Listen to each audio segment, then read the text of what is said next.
Good morning to all. We are on chapter 5th, the fundamental unit of life. In our previous class, we have read about the chloroplast, and today we are going to read about the vacuole. Vacuoles are storage sac for solid or liquid content. These are found in all the eukaryotic cells.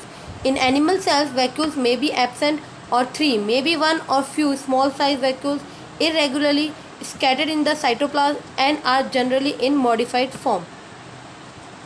On the other hand, the plant cells have one or two very large vacuoles. जो vacuoles होते हैं storage sac होते हैं, मतलब एक थैले जैसा structure होता है जो कि लिक्विड या सॉलिड फूड आइटम्स को स्टोर करने के काम आता है. ये यूकैरियोटिक सेल्स सभी यूकैरियोटिक सेल्स में पाए जाते हैं, लेकिन एनिमल सेल्स के अंदर या तो वैक्यूल्स एब्सेंट होते हैं और अगर होते भी हैं तो 2-3 होते हैं, वो बहुत ही छोटे छोटे साइज़ के होते हैं जो साइटोप्लाज्म में फैले हुए होते हैं, मतलब जिनका होने ना होने का कोई मतलब ही नहीं होता, इतना छोटा साइज़ होता है इनका. लेकिन प्लांट सेल्स के अंदर on the other hand plant cells have one और टू वेरी लार्ज वैक्यूल्स. लेकिन प्लांट सेल्स के अंदर जो वैक्यूल्स हैं काफ़ी बड़े होते हैं. The central single vacuoles of some plant cell may occupy 50 to 90% of the cell volume. Due to its large central vacuoles, the cytoplasm and the nucleus are pushed toward the periphery of the cell. जो plant sales होती है, plant cells में काफ़ी बड़े vacuoles होते हैं. इतने बड़े बड़े वैक्यूल्स होते हैं कि जब ये वैक्यूल दिखाई देते हैं तो पता लगता है कि सेल का लगभग 50 से 90% का भाग जो है वो इस वैक्यूल ने ही कवर कर रखा है. और यहाँ तक हो जाता है कि वैक्यूल इतने बड़े बड़े होते हैं कि कई बार जो साइटोप्लाज्म और न्यूक्लियस होता है इस वैक्यूल की वजह से एकदम सेल के बिल्कुल किनारे पर चले जाते हैं. नॉर्मली जो साइटोप्लाज्म और न्यूक्लियस होता है सेल के बिल्कुल बीच में होता है, साइटोप्लाज्म पूरा फैला होता है और न्यूक्लियस सेल के बीच में होता है. लेकिन इस वैक्यूल की वजह से, बड़े बड़े वैक्यूल्स की वजह से प्लांट सेल में जो न्यूक्लियस है और साइटोप्लाज्म में बिल्कुल किनारों पे चला जाता है, सेल मेम्ब्रेन के पास चला जाता है. In plant cells vacuum is form of two type part. जो प्लांट सेल्स होते हैं उसमें वैक्यूम दो हिस्सों से मिलकर बना होता है. एक होता है टोनोप्लास्ट और दूसरा होता है सेल सैक. टोनोप्लास्ट जो होता है ये किसी वैक्यूल की आउटर लेयर होती है और सिंगल लेयर होती है और सेमी परमेबल होती है.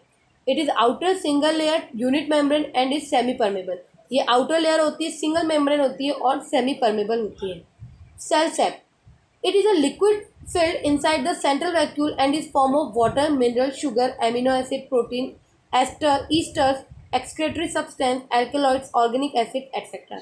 सेल सैक जो होता है ये वैक्यूल के अंदर भरा हुआ लिक्विड होता है, सेंट्रल में भरा हुआ लिक्विड होता है जो कि पानी, mineral, sugar, amino acid, protein, Easter और कुछ वेस्ट सब्सटेंस से जैसे एल्कलॉइड, ऑर्गेनिक एसिड, इन सब से मिलकर बना होता है. Vacuoles are modified differently to perform different function. जो वैक्यूल्स है वो अलग अलग रूप में मॉडिफाइड होते हैं ताकि वो अलग अलग फंक्शन को कंप्लीट कर सकें. जैसे फूड वैक्यूल्स में मॉडिफाइड होते हैं, कॉन्ट्रैक्टाइल वैक्यूल्स होते हैं, गैस और एयर वैक्यूल्स होते हैं. तो अब पहला है food vacuole. These possess ingested और डाइजेस्टेड और undigested food and may be in the form of pinosomes और फैगोसम. ये जो फूड वैक्यूल्स होते हैं ये नॉर्मली इंजेस्टेड फूड, मतलब जो फूड सेल ने खाया है वो, या डाइजेस्टेड फूड या अनडाइजेस्टेड फूड इस वैक्यूल के अंदर पाया जाता है. इसके अलावा इसे फैगोसोम फॉर्म होती है, मतलब ये आपके फैगोसाइट्स होते हैं, प्रोटोजोन्स होते हैं. ये नॉर्मली प्रोटोजोन्स के अंदर पाया जाता है फूड वैक्यूल. नेक्स्ट है contractile vacuole. These are found in the fresh water protozoan जैसे अमीबा, पैरामीशियम एटसेट्रा. ये जो फ्रेश पानी के जो प्रोटोजोन होते हैं जैसे अमीबा, पैरामीशियम, इनमें पाया जाता है. और ये पानी इनसाइड द सेल, ये सेल के अंदर वाटर को रेगुलेट करने का काम करता है. मतलब पानी सेल के अंदर कितना है, कम है तो अंदर जाए और अगर ज़्यादा है तो सेल से बाहर आ सके. और एक्सक्रीशन मतलब सेल से जो वेस्ट मटेरियल होते हैं उन्हें सेल से बाहर निकालने का काम करता है. गैस और एयर वैक्यूल्स जिन्हें स्यूडो वैक्यूल्स भी कहा जाता है. These are found in the cyanobacteria and provide buoyancy as they contain the metabolic gases. जो गैस और एयर वैक्यूल्स होते हैं जिन्हें स्यूडो वैक्यूल्स कहा जाता है, ये साइनोबैक्टीरिया के अंदर पाए जाते हैं और उन्हें ब्योंसी फोर्स प्रोवाइड करते हैं, मतलब उन्हें हल्का बनाते हैं जिसमें इनकी मेटाबॉलिक गैसेस पाई जाती हैं.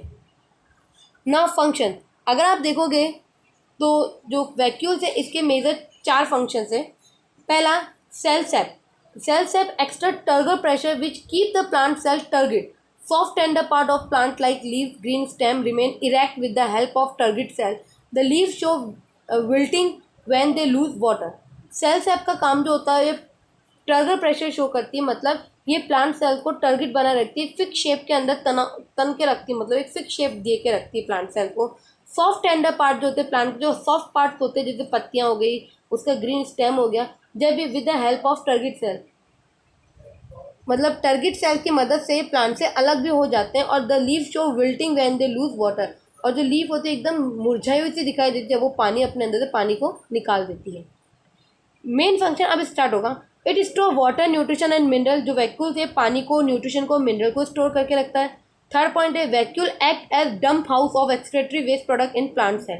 प्लांट सेल के अंदर जितने भी वेस्ट प्रोडक्ट होते हैं जो बाहर निकालने होते हैं प्लांट को अपने अंदर से, वो सब इन वैक्यूल्स के अंदर भरे जाते हैं। मतलब ये डंप हाउस होता है, डंपिंग जोन, जहाँ पे सारे वेस्ट मटेरियल फेंक देता है प्लांट।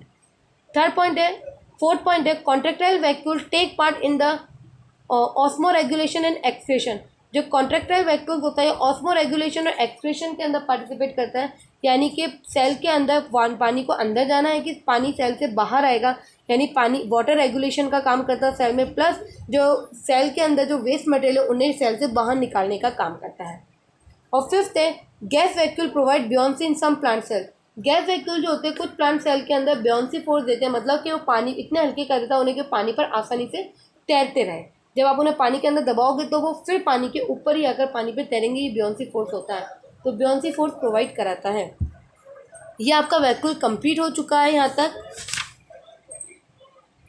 नेक्स्ट है आपका राइबोसोम्स।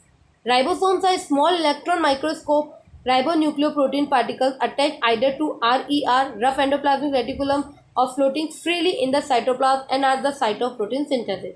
राइबोसोम जो होते हैं बहुत छोटे इलेक्ट्रॉन माइक्रोस्कोपिक राइबोन्यूक्लियोप्रोटीन पार्टिकल्स होते हैं। ये नॉर्मली प्रोटीन पार्टिकल्स होते हैं जो या तो रफ एंडोप्लाज्मिक रेटिकुलम यानी RER पर पाए जाते हैं या फिर साइटोप्लाज्म के अंदर फ्रीली घूमते रहते हैं और प्रोटीन का निर्माण करते हैं, प्रोटीन बनाते हैं। These are found in the both prokaryotic as well as the eukaryotic. ये दोनों ही सेल्स में पाए जाते हैं, चाहे प्रोकैरियोटिक सेल्स हो चाहे यूकैरियोटिक सेल्स हो, दोनों में पाया जाता है। In the prokaryotic these are present only in free form in the cytoplasm. Prokaryotic cell के अंदर ये साइटोप्लाज्म के अंदर फ्रीली घूमते हैं, जबकि यूकैरियोटिक सेल्स के अंदर ये या तो फ्री फॉर्म में भी घूम सकते हैं साइटोप्लाज्म में, और या फिर RER यानी रफ एंडोप्लाज्मिक रेटिकुलम से जुड़े होते हैं। Ribosomes are not surrounded by unit membrane, they are composed of RNA and protein. Ribosome जो होता है इसके चारों तरफ कोई यूनिट मेम्ब्रेन नहीं पाई जाती है और ये RNA और प्रोटीन का बना होता है। नॉर्मली यूकैरियोटिक सेल्स के अंदर दो तरह के राइबोसोम्स पाए जाते हैं। भाई प्रोकैरियोटिक सेल में तो सिर्फ एक ही तरह के राइबोसोम्स होते हैं, 70S टाइप के राइबोसोम, जबकि यूकैरियोटिक सेल्स में दो तरह के राइबोसोम पाए जाते हैं, 80S एंड 70S राइबोसोम। तो पहले हम पढ़ेंगे 80S ribosome. These are found in eukaryotic cells only, ये सिर्फ यूकैरियोटिक सेल्स में होते हैं। और 70S राइबोसोम जो होते हैं these are found in prokaryotic cells and in the mitochondria and plastid of eukaryotic cells. 70S ribosome जो होते हैं ये प्रोकैरियोटिक सेल्स में पाए जाते हैं, माइटोकॉन्ड्रिया में पाए जाते हैं, और जो यूकैरियोटिक सेल्स का प्लास्टिड होता है यानी कि प्लांट सेल्स में जो होते हैं प्लास्टिड, उनमें पाए जाते हैं। अब इसके फंक्शन हम देखेंगे कि राइबोसोम का काम क्या है। तो ribosomes are site of protein synthesis in the cell. Ribosome plant cell के अंदर वो जगह है जहाँ पर प्रोटीन बनाया जाता है। मतलब अगर क्वेश्चन आता है विच ऑर्गेनिज्म फॉर्म प्रोटीन, तो आंसर आएगा राइबोसोम। राइबोसोम है वो जो सेल के अंदर प्रोटीन का निर्माण करता है। Hence they are popularly known as protein factory of the cell, और इसीलिए इनको protein factory of the cell कहा जाता है ताकि सेल में प्रोटीन का निर्माण होता है। During protein synthesis, many ribosomes join together to form a linear bedded structure known as polyribosomer, polyribosomes or polysome. Protein का निर्माण करते वक्त जो राइबोसोम्स होते हैं, काफ़ी सारे राइबोसोम एक दूसरे से जुड़कर एक लंबी माला जैसा स्ट्रक्चर बना लेते हैं, लीनियर बीट्स जैसे स्ट्रक्चर बना लेते हैं, जिसको हम पोलीराइबोसोम्स कहते हैं।